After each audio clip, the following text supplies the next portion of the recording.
Muli magandang gabi po sa ating lahat. Tayo po yung mag-share ng ating pong daily devotion. At nandito na po tayo sa Numbers chapter 5. At ang aking pong share ay dito po sa verse 1 to 4 po. At sinasabi nga po sa talatang ito, ang mga itinuturing na marumi. Sinabi ni Yahweh kay Moises, paalisin mo sa kampo ng Israel ang lahat ng may sakit sa balat, na parang kitong, ang mga may tulo at ang lahat ng naging marumi dahil napahawak sila sa patay. Wala kayong itatangi maging lalaki o babae. Lahat ng mga ito ay palalabasin upang hindi maging marumi ang kanilang kampo. Ako'y naninirahang kasama ng aking bayan, tulad ng utos ni Yahweh kay Moises. Lahat ng may sakit sa balat na parang kitong, may tulo at naging marumi dahil sa pagkakawak sa patay, ay pinalabas nila sa kampo. Purihin po ang Panginoon sa pagkabasa po ng banal na salita. God bless everyone. Magandang gabi po sa ating lahat at muli po tayo po ay mag-share sa ating devotion araw-araw. Nasa Numbers chapter 5 verse 5 to 8 po ang akin pong i-share. Sinabi ni Yahweh kay Moises, sabihin mo ito sa mga Israelita, sino mga magtaksil kay Yahweh at makagawa na masama sa kanyang kapwa ay dapat umamin sa kasalanan kanyang nagawa. Pagbabayaran niya ito ng buo maliban sa dagdag na ikalimang bahagi nito. Ito ibibigay niya sa ginawan niya ng masama o sa pinakamalapit na kamag-anak nito. Kung wala itong malapit na kamag-anak, ang halagang ibabayad ay mapupunta kay Yahweh at ibibigay sa mga pari. Bukod sa tupang ibibigay ng pagkasala upang ihandog bilang pantubos sa kanyang kasalanan. Amen. Magandang gabi po sa inyo lahat. Ang babasahin ko po ay Numbers chapter 5 verse 9 to 11. At ang bawat handog na itinaas sa lahat ng bagay na banal ng mga anak ni Israel, na kanilang ihaharap sa sacerdote, ay magiging kanya. At ang mga bagay na banal ng bawat lalaki ay magiging kanya. Ang ibigay ng sinumang tao sa sacerdote ay magiging kanya. At sinalita ng Panginoon kay Moises na sinasabi, Amen. Ngayon babasahin ko po, Numbers chapter 5, verse 12 to 14. Salitain mo sa mag-anak ni Israel at sabihin mo sa kanila, kung ang asawa ng sinumang lalaki ay malilisya at sasalangsang sa kaniya, at ang ibang lalaki ay sisiping sa kaniya, at ito'y makukubli sa mga mata ng kaniyang asawa at ang bagay ay malilimhim. At ang babae ay madudumlahan at walang saksi laban sa kaniya, o hindi man matututop siya sa pagkakasala. At ang diwa ng paninikbuko ay sa kaniya, at siya ay maninikbuko sa kaniyang asawa at siya ay madudumhan. O kung sa kaniya ang diwa ng paninikbuko at siya ay maninikbuko sa kaniyang asawa, at ito'y hindi madudumhan. Amen. Magandang gabi po sa ating lahat. Ang ibabahagi ko po ngayon ay makikita sa Bilang chapter 5 verses 15 to 17. Ito po ang nakasulat. Kailangan dalhin niya ang kanyang asawa sa pari kahit na hindi totoong dinumisan nito ang sarili sa pamamagitan ng pangangalun niya. At kailangan magdala ang lalaki ng handog na 2 kilong harinang sibada para sa kanyang asawa. Hindi yan ito dapat lagyan ng langis o insinso dahil ito'y handog ng paghinala. Dadalhin ng pari ang babae sa aking presensya. At pagkatapos ay maglalagay ang pari ng tubig sa mangkok na gawa sa putik at lalagyan niya ito ng alikabok na mula sa sahig ng tuldang tipanan. Yun lang po. Maraming salamat. God bless.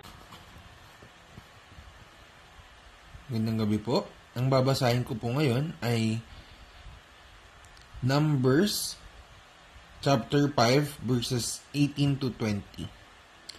After the priest has had the woman stand before the Lord, he shall loosen her hair and place in her hands the reminder offering, the grain of offering for the jealousy,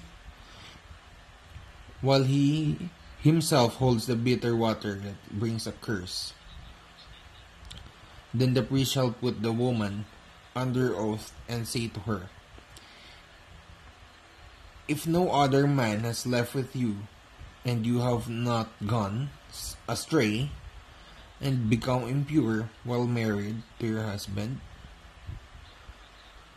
may this bitter water that brings a curse not harm you. But if you have gone astray while married to your husband, and you have defiled yourself by sleeping with a man other than your husband." Mapagpalang gabi po mga kapatid. Ako po ay magbabahagi ng Bible verse. Galing po ito sa Book of Numbers, chapter 5, verses 21 to 23. Ang sinasabi po dito, "Here the priest is to put the woman under this curse. May the Lord cause you to become cursed among your people when he makes your womb miscarry and your abdomen swell. May this water that brings a curse enter your body so that your abdomen swell or your womb miscarries. Then the woman is to say, 'Amen, so be it.' The priest is to write this curse on a scroll and then wash them off into the bitter water." Pagpurihin po ang ating Panginoon. Maraming salamat po. Magandang pagpapalang gabi po. Ang aking pong ibabasa ay para po kay iba na matatagpuan sa Numbers chapter 5 verses 24 to 26 sa English translation. Sabi po rito, "He will make the woman drink the bitter water that brings on the curse. When the water enters her body, it will cause bitter suffering if she is guilty. The priest will take the jealousy offering from the woman's hand, lift it up before the Lord, and carry it to the altar. He will take a handful of the flour as a token portion and burn it on the altar, and he will require the woman to drink the water." Purihin na Diyos sa pagbabasa ng kanyang salita. Praise the Lord. Hallelujah. Amen. Magandang pagpapalang gabi po sa atin lahat. Ako po ay babasa sa Bilang, chapter 5, verses 27 to 31. Ito po, nasa introduction, di pa natin nababasa yung mga alituntunin ng ating Panginoon na ibinilin kay Moises mula doon sa Levitico. At dito sa chapter 5, din sa introduction kasi yung bilang ng mga yung utos ni Yahweh na para sa paghinirang sa mga Levita, mga bilang ng tao, yung mga bilang na tinipon na iniutos ng ating Panginoon kay Moses. Ito naman yung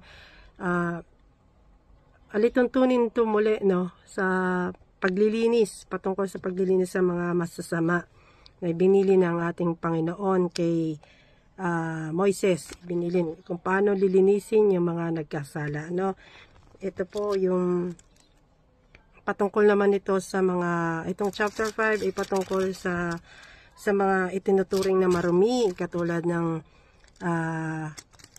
yung pagtataksil ng yung pagtataksil at yung pagseselos, kung paano sila magbabayad sa nagawa nilang mga kasalanan. Basahin ko po sa verses 27 to 31. Sinasabi rito, 27, "Kung nagtaksil nga siya sa kanyang asawa, makakaramdam siya ng matinding sakit, matutuyo ang kanyang balakang, at mamamaga ang kanyang tiyan. Sa ganitong paraan, hindi siya pamamarisa ng kanyang mga kababayan. Ngunit kung hindi siya nagtaksil, hindi tatalab sa kanya ang sumpa at maaari pa siyang magkaanak."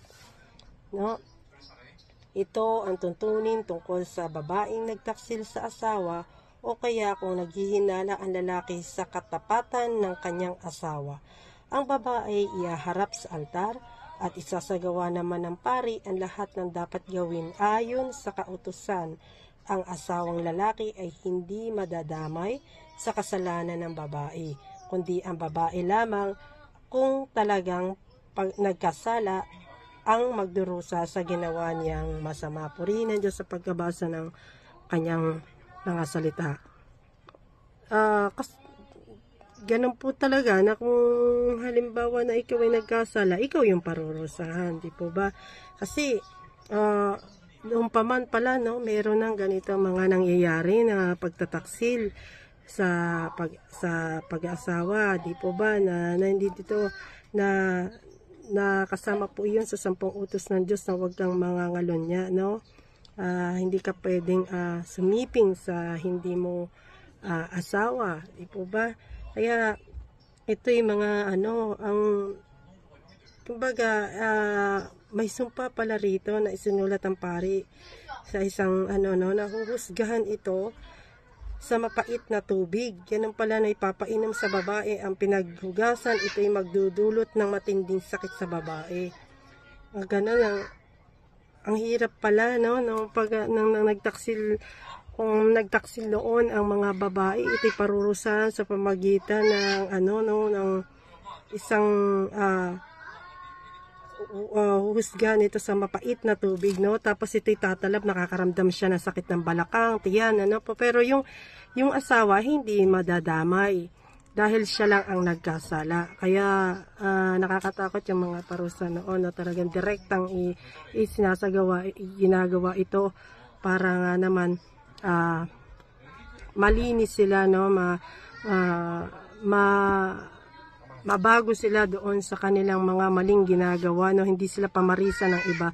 Kaya ang Diyos ay equal dahil kung ikay nagkasala na ikay kanyang parurusahan at hindi rin siya magpaparusa lang doon sa hindi naman nagkasala. Kaya ito patunay lamang na tinuturoan tayo dito sa mga nababasa natin para na tayo magkaroon ng takot sa Panginoon, na lahat man ang gawin mo, mabuti o masama, meron tong kaukulang parusa, no? Kung ikaw ay nagkasala, natural na tayo ay paparusahan. Kung tayo naman ay naging mabuti, anong kapalit ng kabutihan? Di po ba ay biyaya? Kaya piliin natin na maging matuwid sa paningin ng ating Panginoon. Ito po, binibigyan tayo ng Lord ng paalala na tayo magkaroon ng fear of God.